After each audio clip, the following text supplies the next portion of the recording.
and welcome to Beyond Borders. I'm Babita Isheshi, and this is a weekly rundown of stories that happened over the week from the Middle East to Africa and from tech to politics. First, let's start with the Middle East, where Hamas has released a list of Israeli hostages to be freed, including information on their status.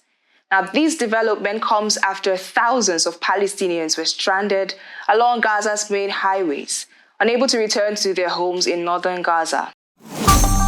Family in their tents. There's no water, food, or even toilets.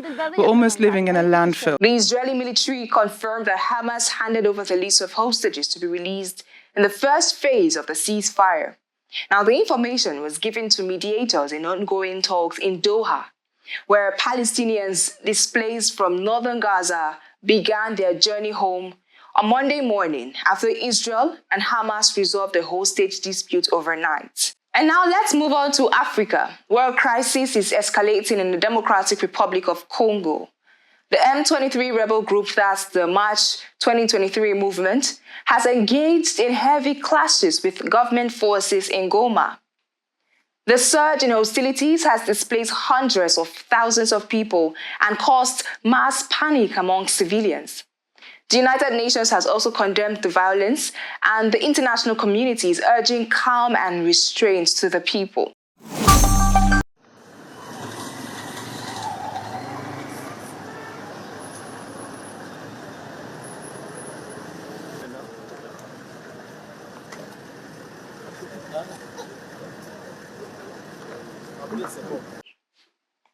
Meanwhile, in the world of technology, a sudden surge in popularity of a Chinese artificial intelligence model called DeepSeek has sent tech stocks tumbling. The Nasdaq index was down nearly 3.5% at the market open, with Nvidia, which is a leading chip maker, seeing its stock drop over 12%.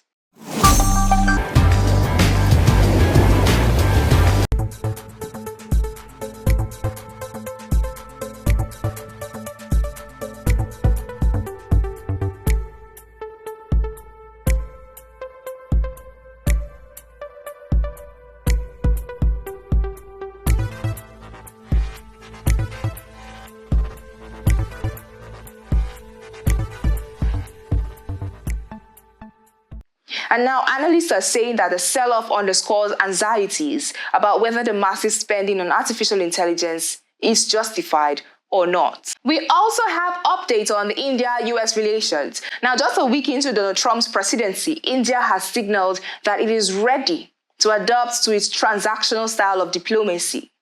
Indian officials have zeroed in on two of Trump's top priorities, which is the economy and immigration, indicating an openness to increased U.S. investment in the country, more imports on American oil and gas, and the return of Indian nationals staying illegally in the United States. We'll see what the outcome of this will be. Meanwhile, in the other news, President Donald Trump's 90-day pause on nearly all U.S. foreign aid has come to an end, and this stretches to nearly all corners of the world. Under the other, more than $60 billion of U.S. aid is subject to review to be evaluated against America's foreign policy goals. A significant move just hours after taking office, President Donald Trump has ordered a 90-day freeze on nearly all U.S. foreign aid programs. This executive order aims to review the efficiency of these programs and ensure they align with his foreign policy objectives. The U.S. State Department has implemented this freeze on new funding for American foreign development assistance.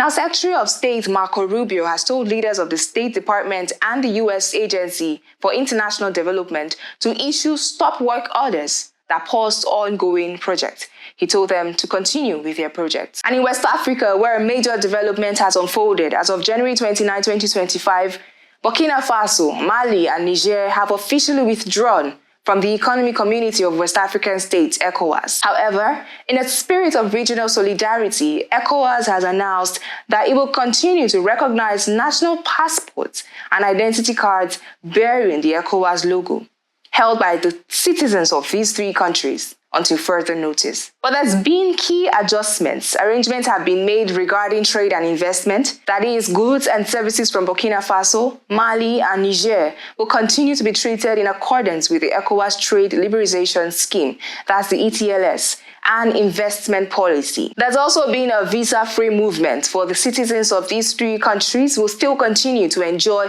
free visa movement. The residents and establishments within ECOWAS under these states, in line with ECOWAS protocols. And there's also going to be support for ECOWAS officials, where full cooperation will be provided to ECOWAS officials from the three countries as they carry out their assignment. Now, these arrangements will remain in place until ECOWAS authority of heads of state and government determines the modalities of future engagements with these three countries. Now, this withdrawal is set to limit opportunities for citizens of the three countries to seek justice for human rights violations through the Economic Court of Justice. So the three Sahel countries have already formed their own confederation called the Alliance of Sahel States. Our people have turned their backs irrevocably on ECOWAS, and it's now up to us to create the Alliance of Sahel States Confederation, an alternative to any artificial regional grouping, by building a sovereign community of people. And that's all we can take today. Thank you for joining us. This is Beyond Borders, and I'm Babita Esheshi. Many thanks for joining.